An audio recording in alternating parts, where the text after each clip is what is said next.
All right, guys, welcome back to Twinhammer. We have our guest star, Vivek, who just finished a legendary run at the Edmonton Open in the actually official Games Workshop Edmonton Open and achieved the most legendary score, just getting 2 points off the maximum, and now is up to third in Canada. So welcome back, Vivek. You're amazing, man. I learned Thanks for so having much me. from you, and it's so great to have you back on the pod. I mean, watching you go from start kill team to golden ticket to one of the sharpest players I know has been wonderful to see too. So that's great. Thank you, man. And we bonded on the Vegas trip, where you came second out of 200, almost, let's say it wasn't 200, Like but it was like 130, 150, 40, something, yeah, 50. something like that. Yeah. It was like legendary. That was a moment It that came down to kind of, tie breaks. Is when I fell in love with competitive. Right there, I was like, oh, cool, this is fun. it was really fun. And what we're going to do today, thank you everyone for coming and listening. We are going to go through the data slate that just happened. We are going to go through the teams tournament format that we just went through. We were on the same team, and we just had Davey talk about that. Their team won, and so we got some really good insight from him last week. Then we're going to continue the how to win kind of series. And because I've learned so much from you, both when you're playing Vetguard, now with Warp Coven, now with Corsairs, as you've gone through Kill Team 3.0, the third edition here. So for everyone who stays till the end of the pod, we're going to go through some juicy kind of breakdowns of what you need to do, what skills you need to have to win in Kill Team. And also, we're going to go through a fun tier list. George Armour was supposed to be on with us. He's made a tier list. He couldn't make it last second for the pod, but we're going to take apart his tier list, and we are going to have some fun with the new data slate that came out, and we're going to break that down for you. So let's get into it. We're going to flex real quick. Here you are, third Oh yeah, overall. there's George at number one, our hero, our Yeah, fearless leader. our fearless Kicked leader. all this stuff off. Yeah, Boom. Funny enough, in the world, George is 30 and I'm 33, so we're maintaining like perfect parity all the way down. that's amazing. And my favorite number is 9. My rap name is Yeah, Xander it is. 9. So I'm on 9, so I'm happy to stay This is a there. good spot. Yeah, and for everyone who is new to Kill Team, I know this is a little bit of a niche channel right now, but if you guys are participating in competitive tournaments, you will have access to check out the ITC. I'm going to put the link below for the ITC rankings. It's so fun just to have a world ranking, just like chess, right? And I think it's really cool year on year to see how you're doing relative to the other players in the world. And just remember the tournaments, remember how you did, and celebrate your successes as you go. Again, winning only comes after playing lots of games and learning a lot. So just enjoy the process, and then you'll just see your ranking improve as you play more games and learn more games. So don't sweat your ranking, but just enjoy and have some Yeah. historical references. So Don't fall into the trap of attaching a lot of importance to this ranking. There's people who aren't in the top 10 who are still some of the best players in the world. ITC is its own alchemy and voodoo under the hood. Do not obsess about these rankings. don't obsess, because I mean, our team rankings factor in a lot to it. The size of the tournament you have no control over, right? So I mean, just something cool to point out. We don't feature this a lot. We haven't featured this before. So for anyone new who's watching, we just wanted to show them that there are rankings available as well. And out of the top players in Canada, all of these gentlemen on the list, I know personally, they're all amazing people, and it's so cool to hang out. So even if you're thinking about going competitive and you're like, oh, I don't know how the people are going to be, are they going to be too competitive? It's the best type of competition. I've played crazy high level soccer, lots of sports, and you never get camaraderie like you do in Kill Team. You're Yeah, like it is the best. playing your friend and like enjoying a 2 hour like competitive thing You with bring out each the other. beast in each other too. You bring out like that every bit of competitive spirit you need, and then afterwards everybody's still boys. It's great. Yeah, exactly. And then you become more friends with that person after you play them too. So, we just finished a team tourney together. We're gonna show a couple clips right now of that. That was a Maple Leaf Wargaming tournament in Toronto, but we've also done some teams events at Top Shelf. And you hosted that yourself. So You've both participated in the 5-man team format, ran the was it a 3-man or 4-man team format for Top Shelf? I can't remember. For the upcoming one? For the upcoming one, yeah. We're doing 3-man for that.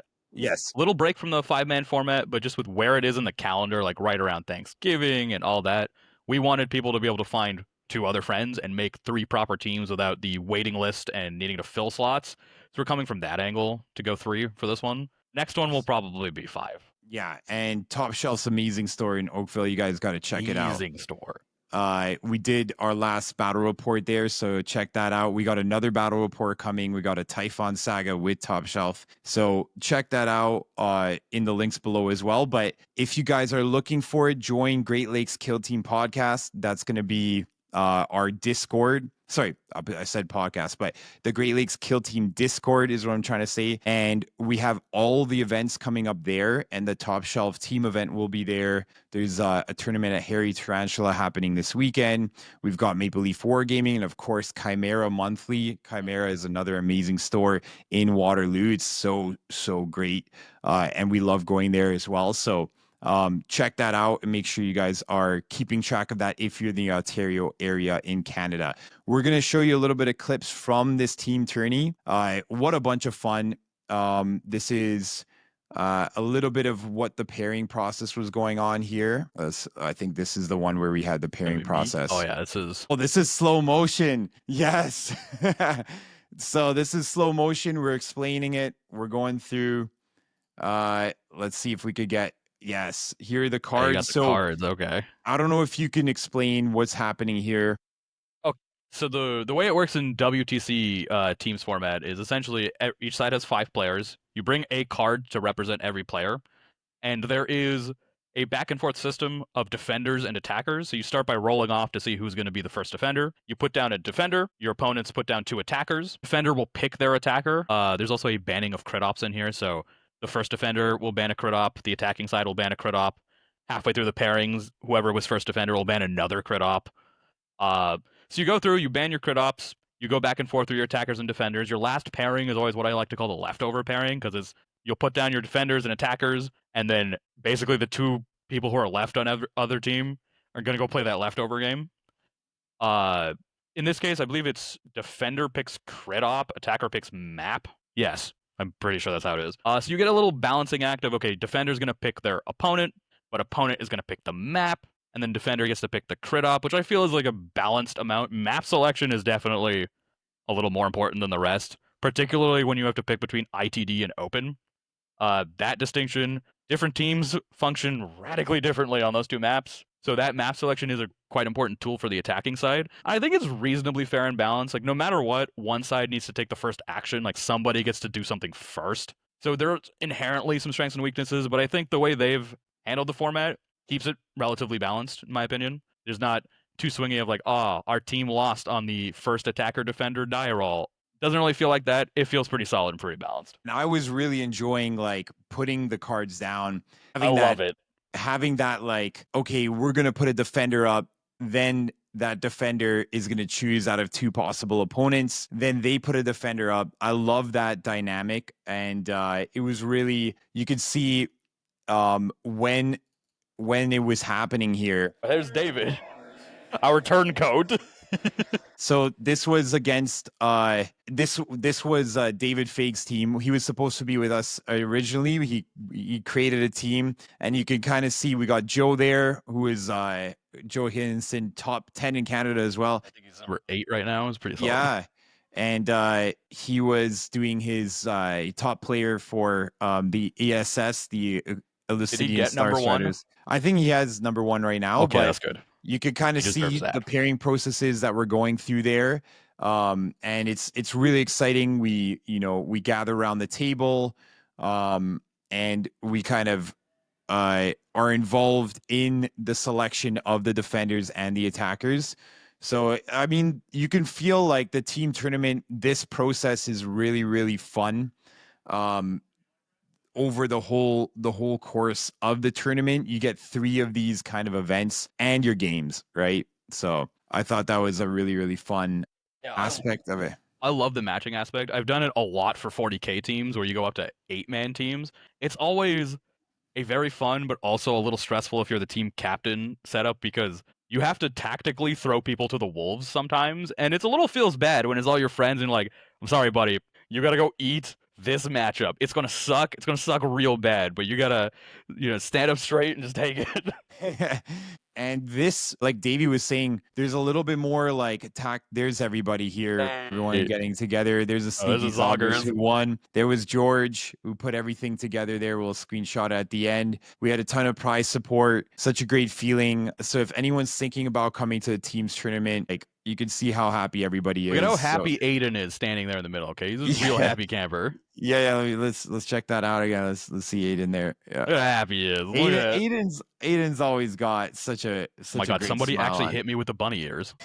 Yeah, so it was just a great time. Let me see if I get a little bit of shots here as we're progressing.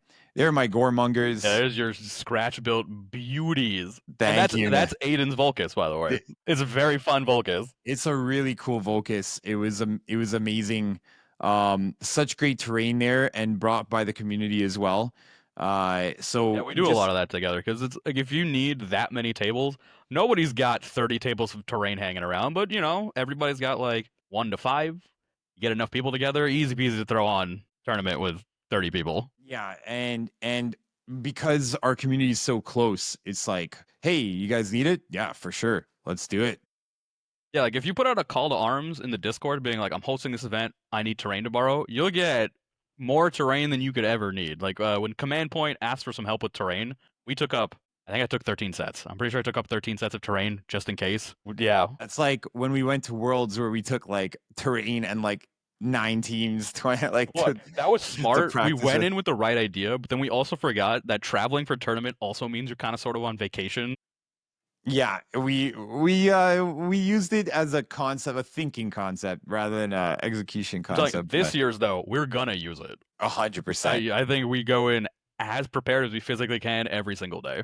Now that we know what it's about, yeah, 100%. And it's growing so well, so we're really excited. There's so many new releases for Kill Team. Got Tomb World coming out. I don't know. Wait, I haven't even asked you what you think of that, but I think it's gonna be I'm done. amazing. I'm in love. I've been waiting forever for it. So my main 40k army is Deathwatch. I love Deathwatch so much, and it always bothered me that the Deathwatch basic box is called a Deathwatch Kill Team, and there's no Kill Team. It was very annoying. Oh, just play Angels of Death with Deathwatch. Like, I don't want to. I want to play Deathwatch. And now they've given it to me, and now I don't need to look anywhere else. That's the one team. I'm going to play that team. And I don't need to care. We can do this, and I'm going to do it. And I'm not going to lie to you. I already have the entire team built out of my existing models over there. Is honestly, So they did the showcase, and like, I have these models, and I had all of them already made in Deathwatch Kill Teams. Every single little guy. So not the Primaricified scale, but I have every single model that's in that roster already, all painted, all good. We're ready. you're ready. Before we go, because we want to talk about your legendary Corsair run. Yes, indeed. So do you think that now that the Corsairs are going to be phased out, we're hoping they're going to be They're replaced legal by for Worlds. I think we got word about that. George mentioned about yeah, it. they're good for Worlds. They're good for Worlds. But do you see yourself being tempted by a 5-man mega elite Space Marine Deathwatch kill I'm team? super tempted because they're the team I'm most in love with. That's the biggest thing that's tempting me. I don't think it's the correct decision to go try and play at and do well at Worlds, mostly because that few activations, it means every single mistake or every single time your opponent gets super duper lucky, kills your game immediately. Kind of thing. You lose one guy for no value, you feel that real bad on a 5-man team. And it's perfectly doable. Like, there's teams that will go be like, yeah, I can do 18 wounds to a heavy intercessor, no problem. Hold my beer real quick. So there's, like, even, look, a shuriken pistol go spike, do 16 damage, you know? Like, it happens. That's Yeah. my main concern with it is, it's not just you get punished for mistakes, you also get punished for your opponent just getting turbo lucky sometimes. And which means that every time they throw the dice against one of your 5 guys, it can be a little existential in terms of threat to your game plan. Yes. Because one, let's say you have 2 and 2 holding down and you're pushing on 2/3 flank, Which you you're probably one- have to do as a 5-man. you probably have to do, and then you have one trying to kind of be the person that prevents somebody from completely dominating that just other enough flank. pressure to hold them back on one side, but enough flex to reach where you're actually playing the game. Yeah, And then that dude suddenly dies because someone ran up and rolled 3 crits, and it's like, oh, hang on, I got a balanced reroll. Okay, with rending, that's 4 crits on a shuriken pistol, and then you just die. yeah, the 5-man team is tough, and you don't. It's going to be interesting because the Raveners have the vanishing in the Exactly. So they tunnel. got a great mechanic to duck that. But for Deathwatch, it's looking like you're running 2 Gravis operatives and 3 Primaris operatives. Those 2 Gravis operatives are 5-inch moves now, but you're now a 5-man team who's got 2 out of 5 of them slow. And unlike Raveners, you can't just disappear when you feel like it. Yeah, the Raveners have that 7-inch move, which is like if you need to get somewhere quick, you can cover the board with that big base pretty easily as well. Yeah, like 7-inch move on that big, 9-inch charge, 10-inch move dash is crazy. Yeah, but on a 5-man team with one of those operatives only moving 5 inch, or 2 of those operatives only moving 5 inches, that's going to be crazy. I got a feeling that the melee specialists in Deathwatch are gonna get to move 7. I got a feeling. Sick. I got a feeling the White Scars and the Space Wolf flavored ones are gonna get to move 7. That'd be awesome. I mean, the Space Wolf for sure because he's Phobos. So any Phobos operas on the team are definitely gonna get the 7. But I think like the Sword Master one might also get 7 if we get a little lucky, just to balance out the slowness of the Gravis. I do like how cool it looks that you have like a maximum. They could replace Phobos in a sense of like you could run 5 Ultra Phobos Marines, or like, I hope so. It looks like you could flex that much in between the different things going on there. So my AI got pretty excited when I Cool, started you're still in flex. frame. Yeah, you're still in frame. We were having trouble, but now it's gonna follow me here quite nicely. So yeah, so let's talk about your legendary Corsair run now. You went to Edmonton. Was the aim to completely do as well as you did? Because let's say you went 7 games, right? 7 games, was it, or 8? Yeah, it was 7 games over 2 days. Let's clear this. So you went to Edmonton, grand tournament. Out of 7 games, you max scored 6 out of 7 games. In 1 game, you only didn't max score by getting 19 out of 21 I was points. into higher attack. Max score higher attack is very, very hard. Yes. I tell you what. To get 19 into higher tech is incredible. So was our games in the Sanctifier the last game you played prior to that? So I played 3 more games. So I played you Sanctifiers at the Chimera monthly. Yes. I played 3 more games after that at one of the Maple Leaf game days. 2 into David Fag and 1 into, was it George? Oh no, I played George on TTS before that. So I played 3 games before going, so after that. But that monthly and the GT really sharpened me up. I'll shout out Voyan every chance I get. You play him, he sharpened the blade, man. He reminds you, like, this is what you have to do to be competitive. And he sharpens that goddamn blade. It's amazing. Yeah.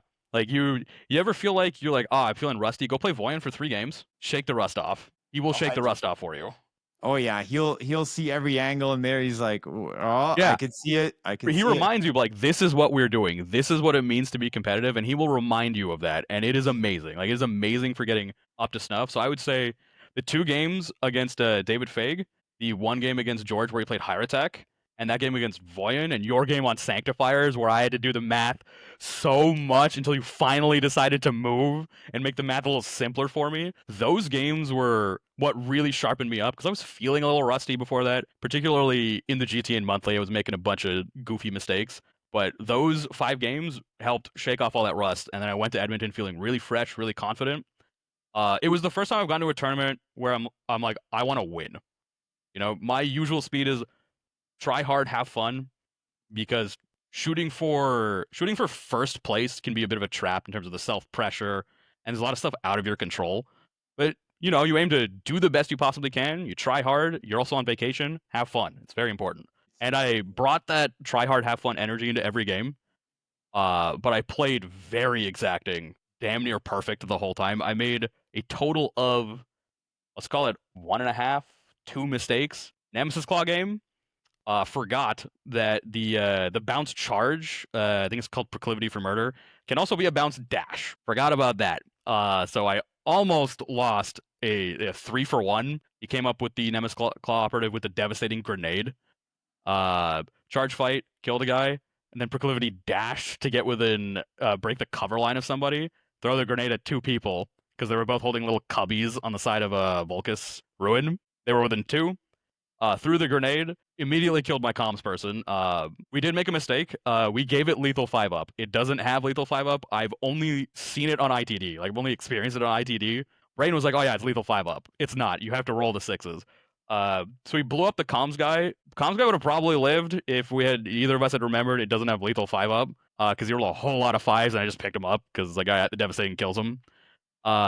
Luckily, when he rolled into my Starstorm duelist, he didn't roll great, and I was alive on, I think, half, like 4 wounds or so. That could have been devastating. At that point in the game, I had pretty reasonable control of the game. I don't think it would have lost me the game to lose the duelist, but it would have definitely prevented me going again in 21 at that point. And then the other mistake into Hyrotech, I forgot that the Apprentech has his own Magnify weapon for a moment. So he had passed the leader number and everything. In my mind, I'm like, okay, the teleport shoot is off because the Apprentech can only do one of the actions, either teleport or command someone to shoot. Totally forgot he has his own Magnify weapon. So he counter-staged against my Alpha Strike and essentially wanted to make it a 1-for-1 instead of a 2-for-0. So he picked up the dude I was going to use to teleport and swap.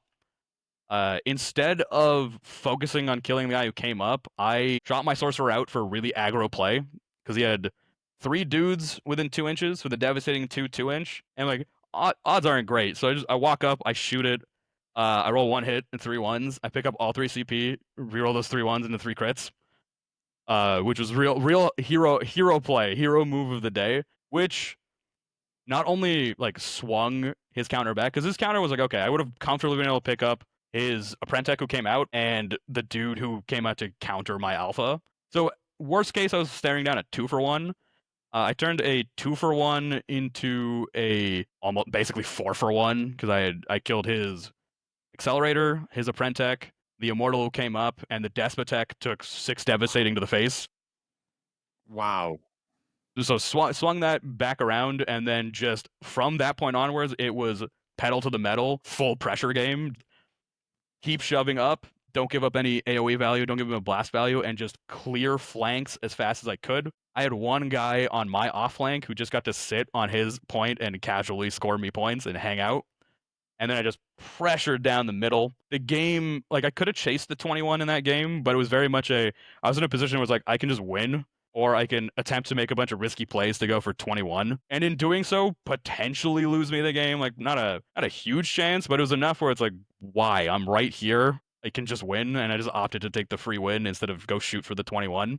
Chewing through the leader who can reduce piercing and reduce number of dice is just like not a winning proposition to go try to win the game. You could feed like endless stuff into it, and he could just save it, could bounce enough. Not worth it. Not worth the risk. You just had so many good points there in terms of for listeners who are like, how do I win? How do I concept? We just got a window into how you're calculating and we're going to go into this in a little bit after our tier list, but calculating, let's go into it now. Actually, I think it'd be really good for the viewers to understand, and then we'll have some fun with the tier list at the end. So I think going through the skills, I wanted to highlight you had a TAC-op plan coming in with kill confirm.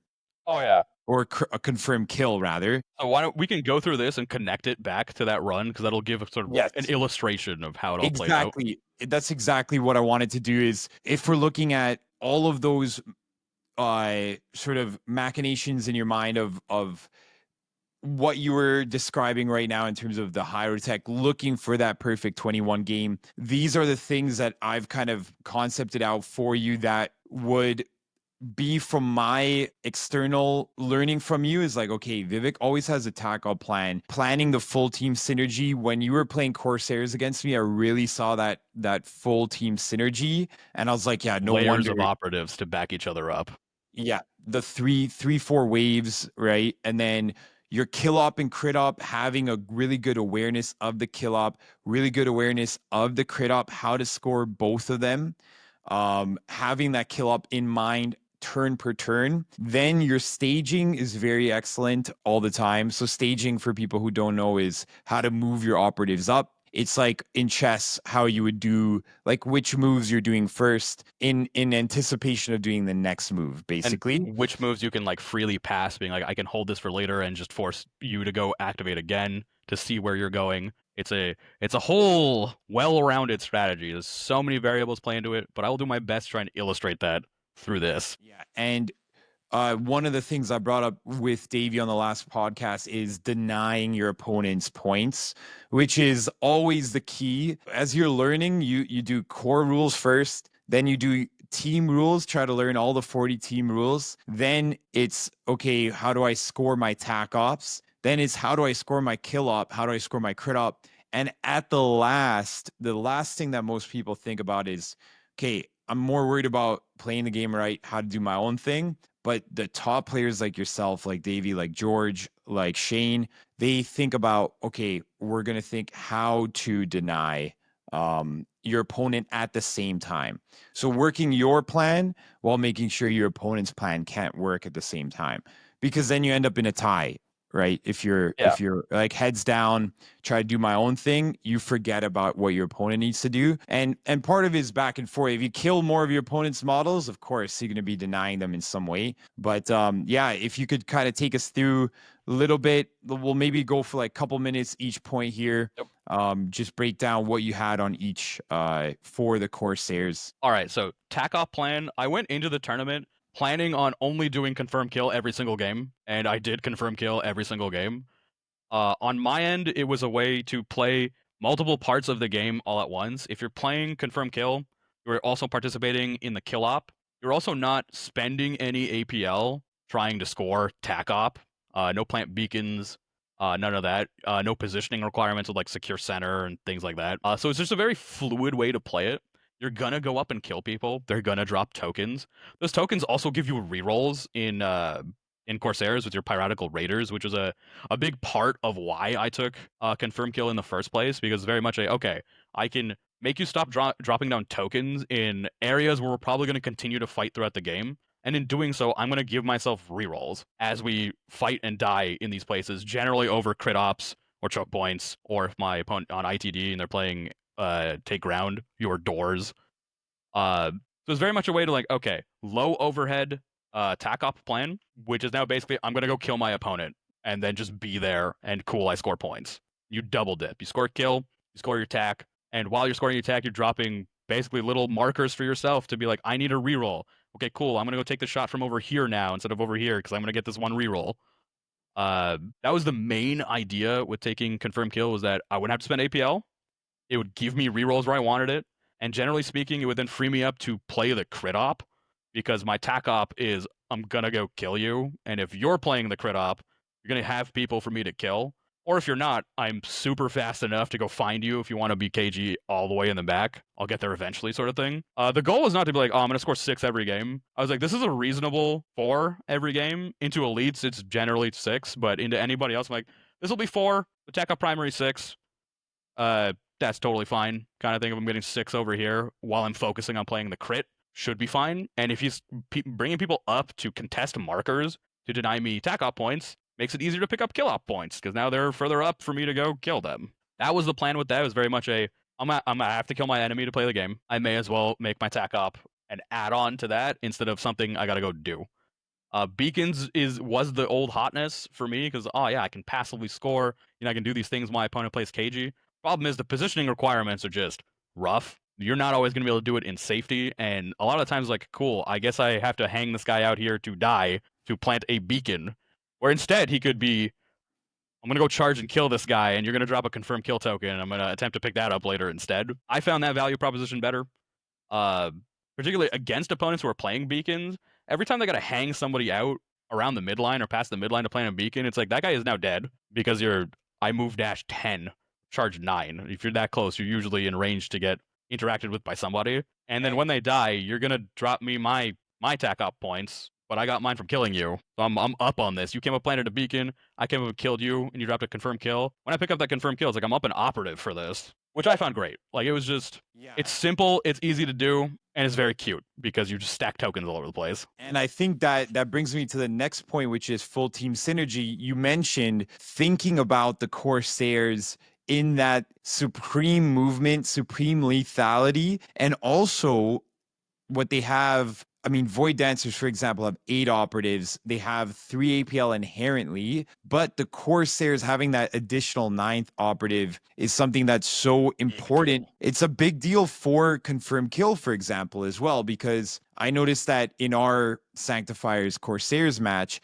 it was very much a waiting game. Is like when I had that 11th or sorry, the 10th operative. Yeah, it's very annoying. I hate being out activated. Okay, I hate it. I hate it so much. Having come from playing Vet Guard where nobody out activates you, I always get the last say. Anytime my opponent gets the last say, I'm like, I should switch back to Vet Guard. I hate this. Yeah, and really, you with that 9, it gives you a lot because over the horde teams, you're able to actually get some double kills in, right? You do have the positional and the lethality to do so, or to strike a horde team and then dash away, and stay in like a non-threat. So looking at your team and doing like a full team synergy, what I mean by the synergy is looking at your team and saying, okay, Corsairs, the strengths are 9 operatives. I have the last activation over most. And even if you don't, you have the lethality to make sure that you're killing those 2-3 operatives of a horde team quite quickly. Right. Then number 2, the synergy with the tac op plan, because confirm kill, you could, with your last activation, go kill a Marine or go kill one of those elite. You're going to have a very high chance of getting your tac op every single turn. And then with the full team synergy is having 9 operatives that can all do things, having light fingers as a tac op ploy, and having your kill op and crit op. It will free you to the next point, and you can talk about how this all freed you up to, like you said, back up matching with your team with the lethality, the speed, the extra dashes, which gets you anywhere you want to go. Now takes you to the kill op and crit op. So maybe you can tell us how that whole synergy of the Corsair team itself and how you kind of started. I was observing you as you were realizing the Corsairs. Every time I would see you, you would maybe have a few more games with them. New tech. Get more and more excited. Step 1, drop the heavy gunner, throw him the garbage. Yeah, and I know George and Dave Seafried, we got to shout them out too. They were both kind of instrumental in. Seafried was my inspiration to go play Corsairs. He showed me the teleport bullshit on Gallowdark, and I'm like, I'm sold. I'm in. I'm all in. This is the greatest thing I've ever seen in this game. The Shade Runner repositioned through the wall in the scouting phase. Wow, this is great. So good. And he's a World Championship player, going to be joining us in the World Championships this year too. Absolutely. So I can't wait I call him Big Poppy ever since he had his first son.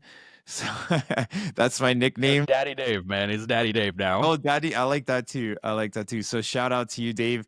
Yeah, so you fell in love with them, and then now kill op and crit op, more specifically crit op, because I know the kill op kind of works with the tac op and then the full team synergy. But what do you have in mind? And were all 9 crit ops available at Edmonton? So we only played 7 out of the 9.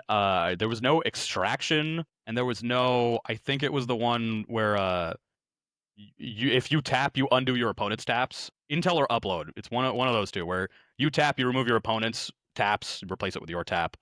I think those 2 were the only 2 not in play. I know extraction wasn't. I'm uncertain about what the other one that wasn't, but I'm pretty sure it's the one where you tap and counter tap.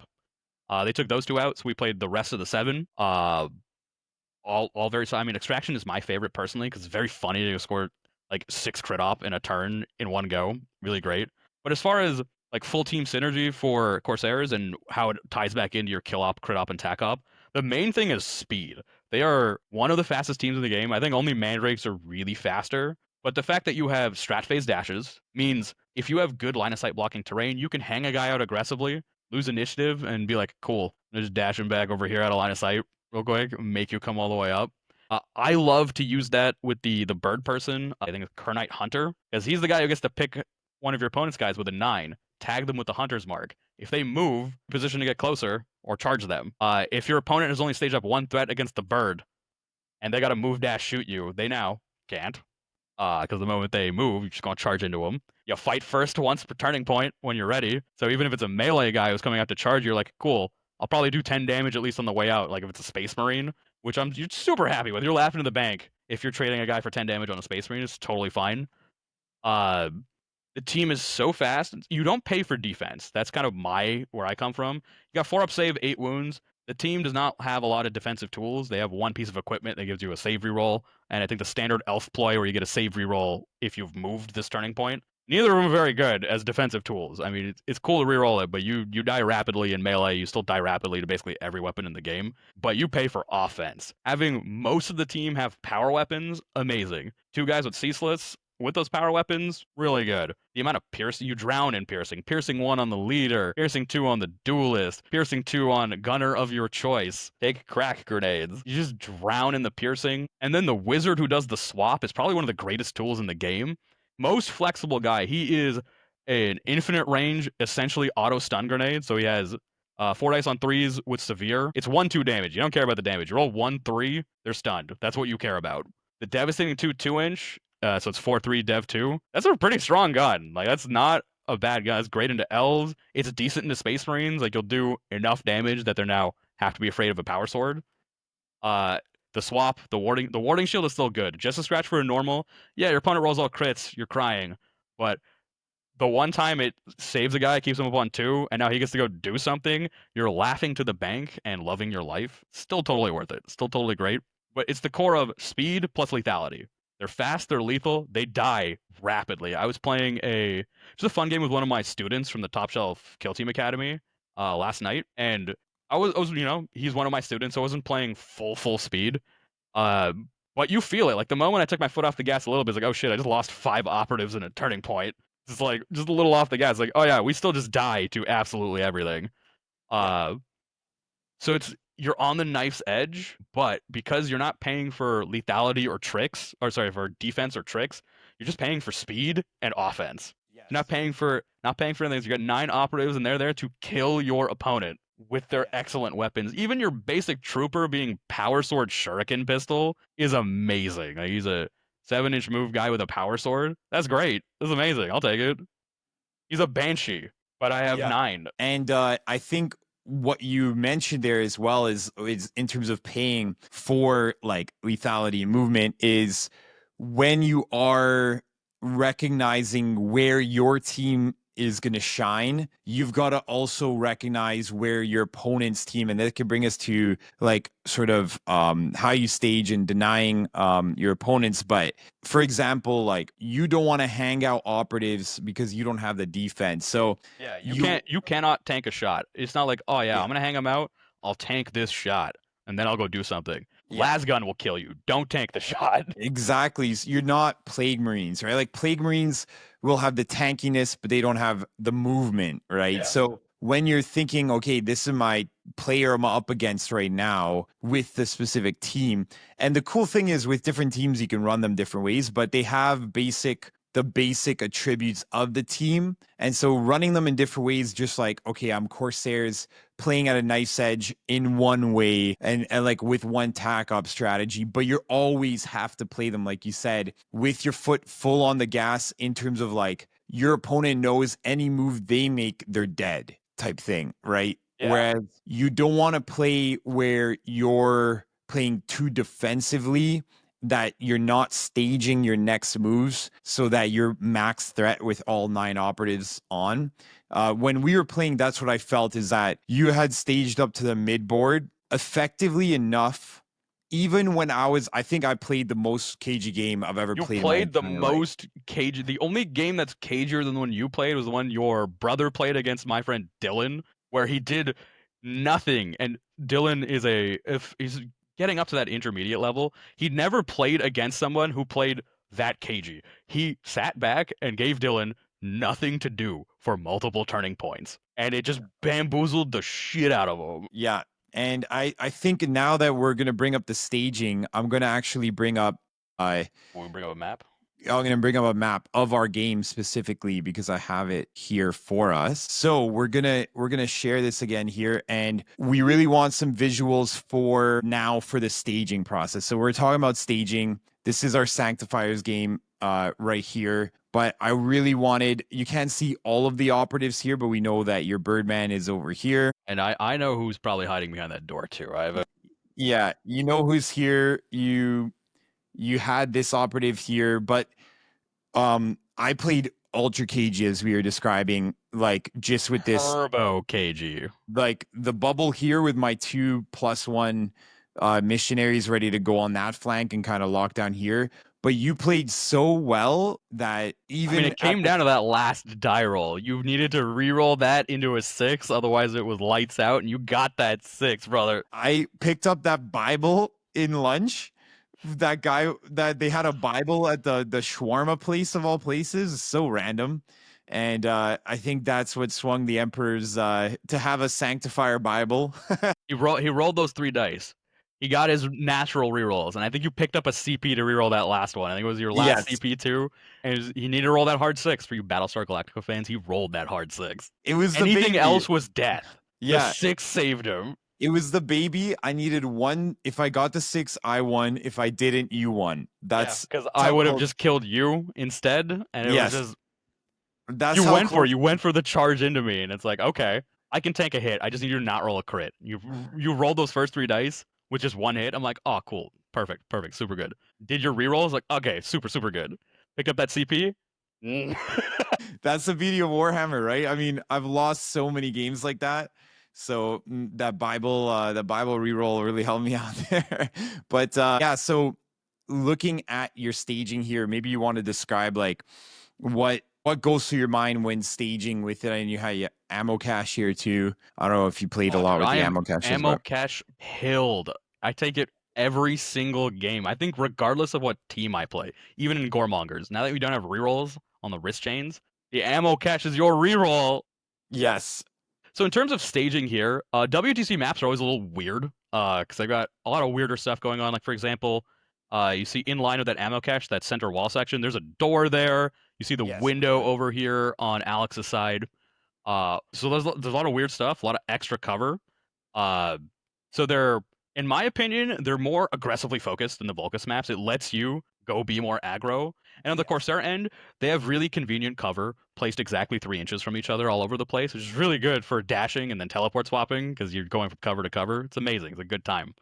It has a few great clarifications. You see kind of right in the middle where I have a gunner in like the nook of the ruin. WTC is great because they define that as a flat cover line, meaning you must spend an inch to go out before you go up. There's no angles. You don't got to worry about it. If you're using it for cover and you're tucked into it, it's flat.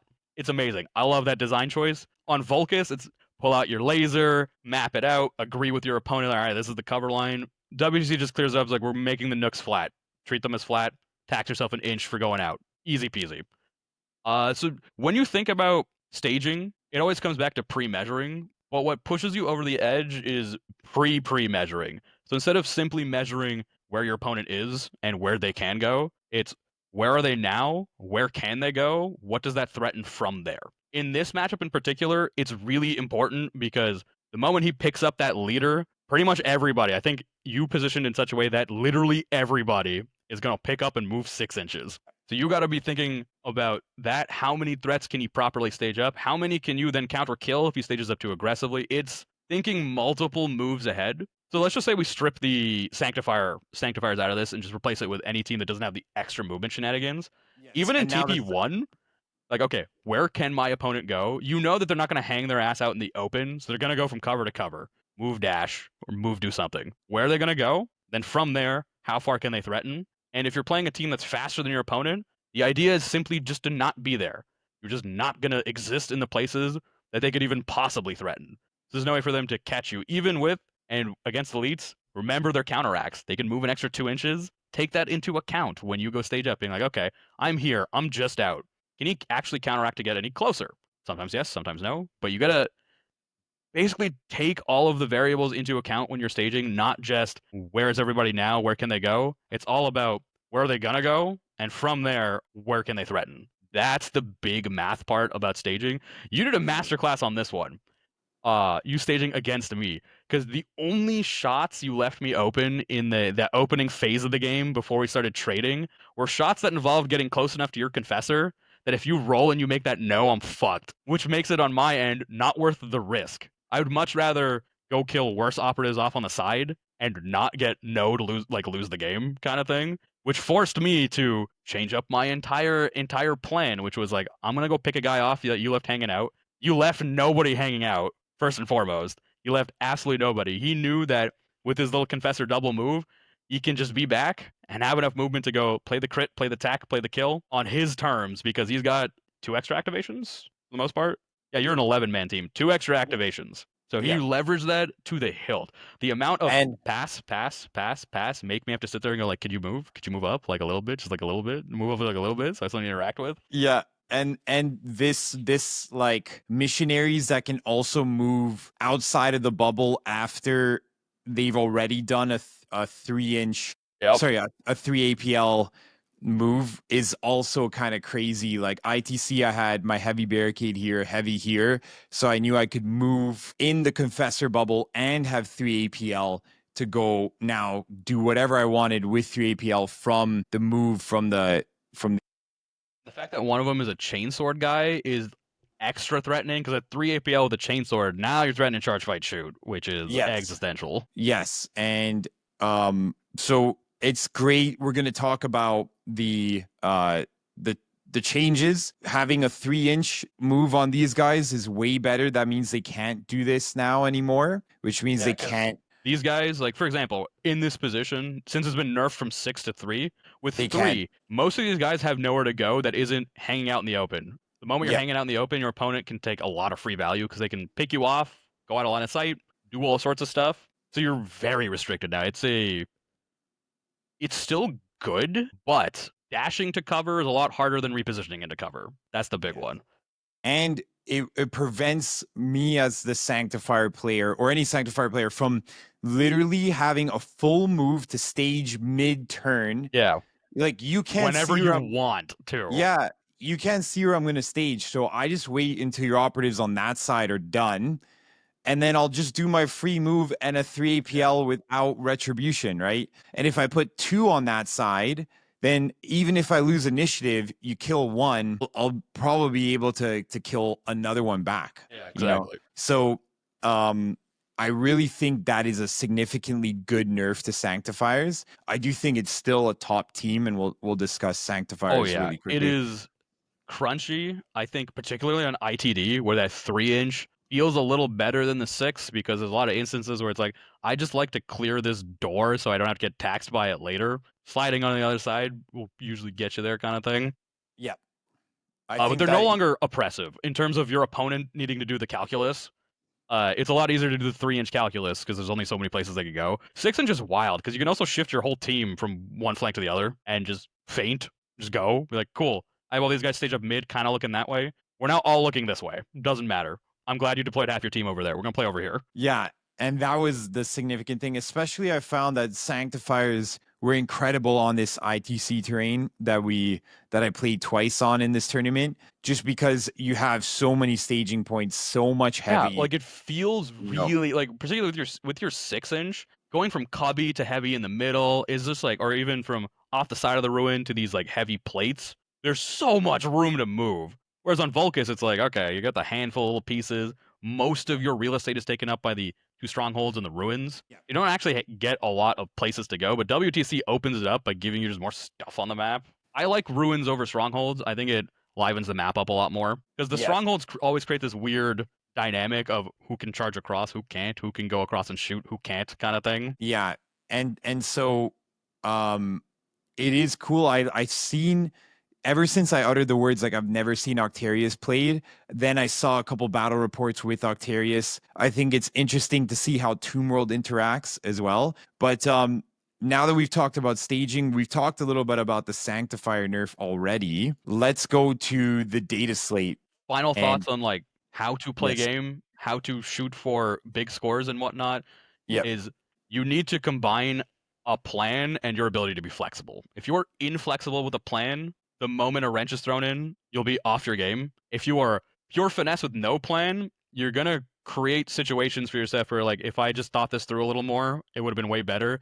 You need to find that happy middle ground where you make a plan, but you're happy to break that plan at any moment to get better value. Percent. And just like chess, I know Vivek has you have a huge chess background as well. You're quite a competitive chess player growing up, but it's just like the grandmasters, they know more next moves. So the more things that you have in your mind creates that ability to be flexible within a strategy.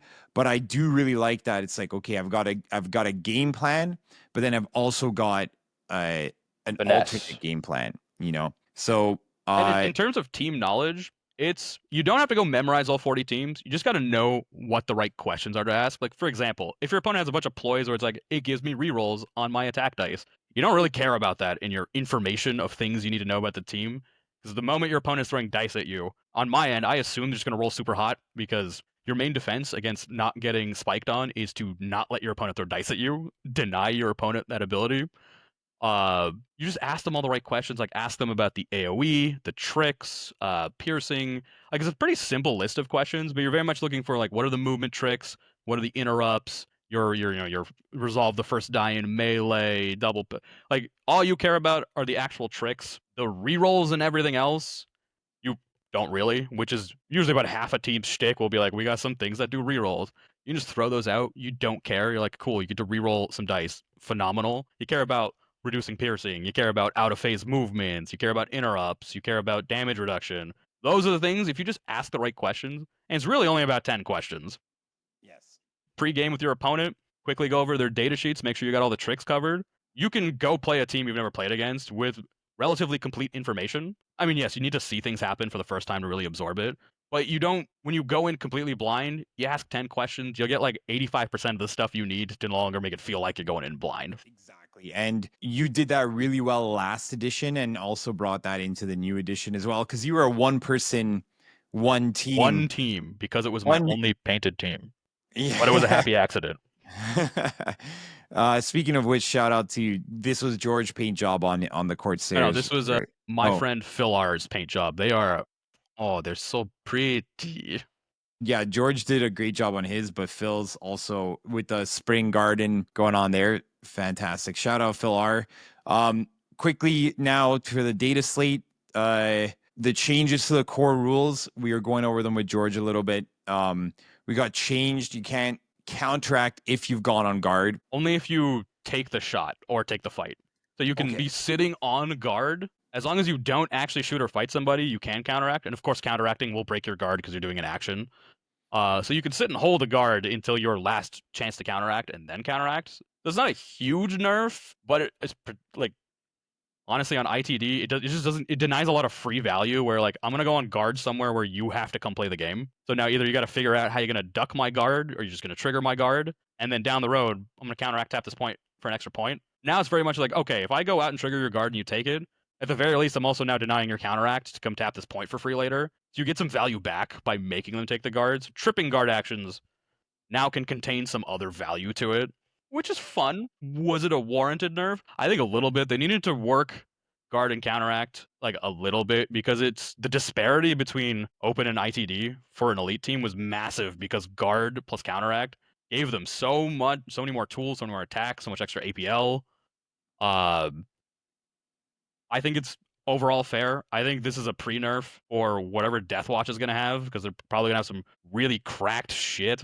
And they're very much like, we cannot let you both guard, take a shot, kill somebody, and counteract and get more points. That's too much. That's probably a pre-nerf, yeah.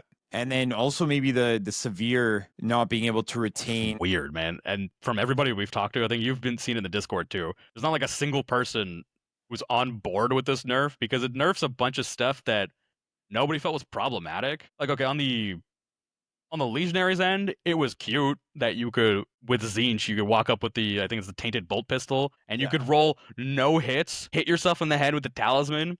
You get a hit that becomes a crit that then triggers punishing, which then creates another hit, and then you have rending, so you have another crit. So 0 hits becomes 2 crits. It's funny. I remember that first game, my brother's first game in 3.0 was facing you on Legionaries on Vulcus in the I took Twinhammer that, yeah. in the Twinhammer headquarters, and you're like, I missed, but I actually got 2 crits. I think I actually said, watch this. And I was like, I'm Yeah. gonna hit my Southern Talisman, D3 damage. Okay, I'm gonna upgrade this one to a hit, which severe becomes a crit. The crit makes the punishing. The rending makes a crit. Here's 2 crits from 0 hits. Yeah. And that actually happened to me too. My first game was at the negative zone against Elise. And I was like, oh, let me run Commandos because it was the original team for the last edition. And I just ran them into Legionaries. And like, I was looking at it, I was like, is this the new edition? Like, you don't even need to roll anymore. You just get like all these automatic hits. So I think that was like, from my feelings on that first game to now the data slate almost 9 months later, I think that's, or even 10 months later, I think it took them a long time to get there, honestly. That's why everyone's like kind of scratching their head, is like, well, if it was really problematic with Legionaries initially. The only thing But that, even then, in Legionaries, it wasn't the go-to choice. Like, it was an off pick because it was cute. But the other options of plasma pistol is just better. Yes, and also you had really good, like, Nurgle was great, Slanesh was great, Khorne was great. I loved Khorne too. So they nerfed Khorne in this data slate too. That was the one thing we missed. Oh, You okay. can't do 8 damage anymore. It's capped at 7. Oh, yes, I which is remember. goofy. I remember with the Chosen going up in the New York Open and just like eating operatives with that where the Khorne Chosen just ate everybody he touched and healed. It was Legionaries at that point were like Warp Coven, really, really amazing. And The main I difference think, being you could play them way more unga bunga. yes, Because you could just run your opponent down with infinite CP. Yeah. Oh, I have 7 CP. Actually, it's going to be 8 by the top of turn 2. You go from a 3 to 4. It's like, yeah, you go second in TP2. You have 6 CP, 7 CP. Yeah. Yeah, it was 7 CP. Cool. Yeah. and the big, as a Goremonger fan, obviously, it was really cool. I got Mandrakes, the golden ticket last year with Mandrakes, golden ticket with Goremongers this year. Both of them felt very similar. New team came out, piloted them right away. They were really great, really aggressive, and really, both of them, like Mandrakes last edition, super aggro. I went for like the points for confirming Robin Ransack, all those things, right? Same with Goremongers. And one of the big things that I ended up taking in the teams tournament, 5 aspirants, was because all else failed. 5 aspirants. Okay. I took 5 aspirants every game. And because they have rending, and if you didn't get the crit, you could always severe and get two crits, right? With the firefight ploy, right? And who are you taking? So 5 aspirants. The leader is 6. The leader, well, the inciter, the gunner. Yep. The skull claimer. That's 8. Yeah. That's it? That's it. You didn't take the blood transfusion lady? No, because he has to spend. That's interesting. My guy was a guy model, but he has to spend an APL to give blood. So that's true, but he's your back alley. That's an interesting way to play him. I don't like that, because then, like you said, with the confirmed kill, keeping it simple, you're not thinking about positioning that you don't need to think about. For me, it landed well, and you have the item that you can give people extra blood. And then the inciter gives people extra blood. Then the leader, if they spend their blood, they get another blood coming through right away. They're empty. Yeah, only if they're empty. So if you're spending it, you get it. So I was able to like hand the item to enough people because it's control. I never actually thought. So for me, I always stick that item on the blood giver, and it's like, cool, you're the blood bag now. You're just handing out blood too. You're moving 7 and handing out blood every turning point. That's how I started it, but I noticed that because they don't have rending, they have the ritual blade. They ended up being just not the way that I was playing. That's true. I mean, 5 aspirants means you also have 5 people who can ping pong charge. Yes, and lightning charge. So you'd be super aggro with that. Use your skull claimer to clean up along with your leader. Yeah, get that CP. And the inciter can just pop around with a free dash and give that blood with the inciter mechanics. On Vulcus in particular, When Yep. you've got any of those ruins near the middle, or you have a ruin in your deployment zone with a door facing no man's land, Yep. the Insider doing the dash, shoot a guy, and move back in, bread and butter, over and over again. Bread and butter. Throw those bleeding tokens out.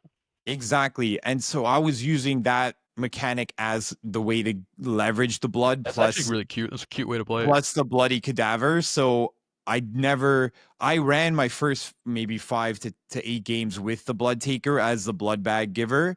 And then I was like, wait a minute, I don't think I even need to do this. Because like he would have some fights and he doesn't have rending, so you couldn't get that severe, which again, Which now now you bringing it back, can't. Which is bringing it back to the nerf, maybe that severe with the rending isn't going to matter as much. You can still get the severe, right? But yeah, you're you not still going get to the get crit. two Like if crits. you need to do 5 damage or knock out Felgor that's frenzied, or you got to do Yes. 9 damage, whereas like I would love to do this in 2 dice instead of 3.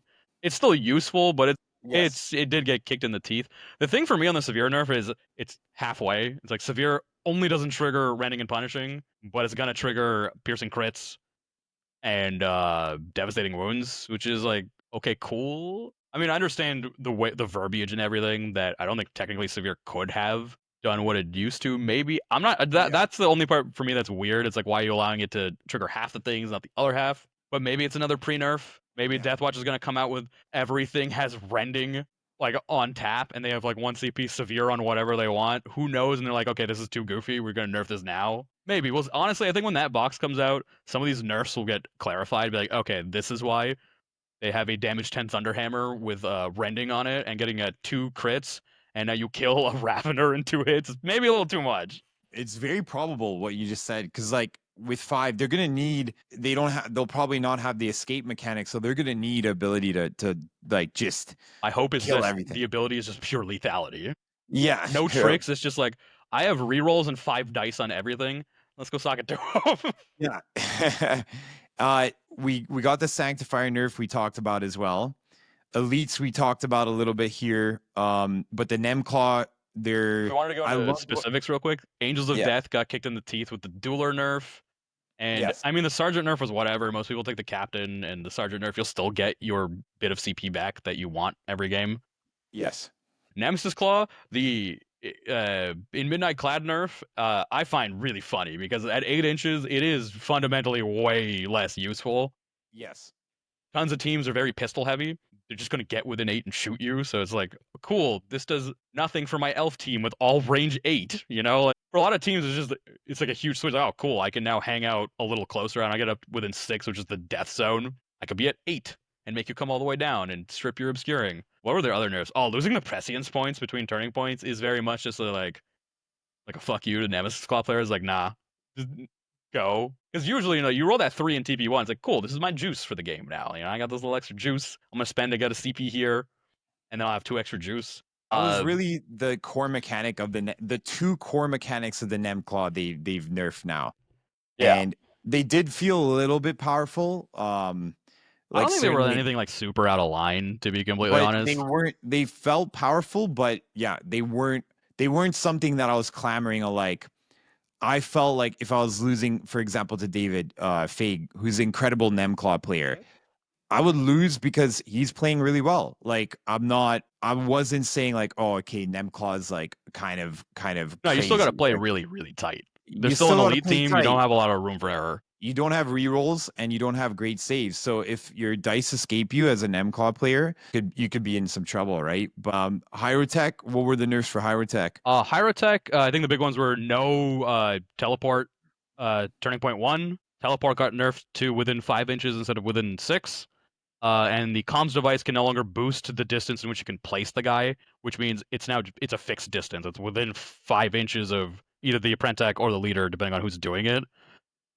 It makes doing the math on it a lot. I mean, I faced it at Edmonton, and I faced it recently at Command Point. It was super fun. It's always great to go down to a tournament where like nothing's on the line. I can just have fun. But it was very much like he took comms device and the teleport, and there's just nothing you can do about it. Like you can just get close enough where it's like I can clear your cover. I can go stand on your stronghold in your deployment zone. Like it's tough to attempt to stop within 9 inches horizontally a teleport, which within 9 inches is essentially like 10.2 because the base is 32. That's a lot of movement. And you're 5 inches up the board because you came out 1, up 5 for the comms device, then you bump a guy 10 and change inches. That's most of no man's land. Like with the 2-inch threat radius for like I shoot you within 2, that's basically anywhere. And the fact that it is, if you do it in the middle, you threaten everything. There's no like, I'm just going to avoid it. It's like he's going to get to do it, and you just have to eat it and then recover and try and go back fast enough. In my case, at command point, I did just recover and go back fast enough. Like he got the alpha strike off. I picked up the dude who did the alpha strike, and then I just shoved everybody forward, and power swords kill things on 10 wounds. What else were hired? Yeah. I think those are the big ones, which means no more alpha strike. Also, no more counter alpha strike, and down the road, it's just 5 inches. It's easier to measure. Yeah, and I think they still have the deny crit up. I said kill up. I'm trying to say deny kill up. So they still, when they res, it modulates the kill up. Advantage for confirm kill, they drop double the confirm kill tokens, so that's much easier to score. Yeah, if they come back, if you're not dead. If you're not dead in return. Outside of that, they're too slow. They die quickly. Bomb squigs are fun and also a liability. It's too much. Like into a faster team, you just stand back and you've hard countered them. It's wild. Yeah, it's true. I'll stop the recording right here.